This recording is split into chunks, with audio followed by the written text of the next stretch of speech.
Llevamos unos cuantos días aquí encerrados. Y la alegría se está yendo, no te lo voy a negar. Suerte tenemos de nuestra pequeña.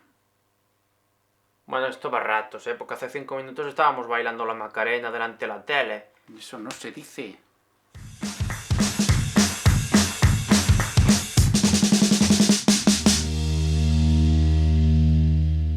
Tu cuerpo alegría Macarena, Macarena. Dale tu cuerpo alegría Macarena, que tu cuerpo para dar la alegría.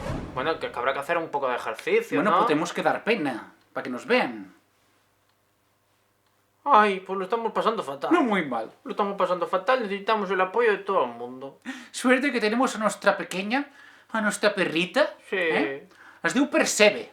Percebe, está durmiendo, Percebe. Percebe. Oh, Percebe. Percebe. Pero estás triste, Percebe. Oh, Percebe. Percebe. Percebe. No viene Percebe. Percebe. Miedito.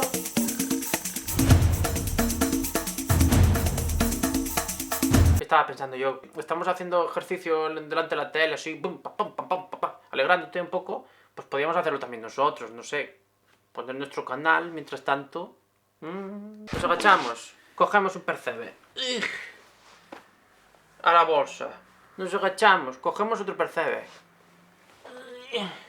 A la bolsa. Pero ¿con qué trabajas haciendo esto? Estiramientos, mira. Percebe. A la bolsa. Ejercicio de brazos. Eso es la sartén. Claro, estamos friendo.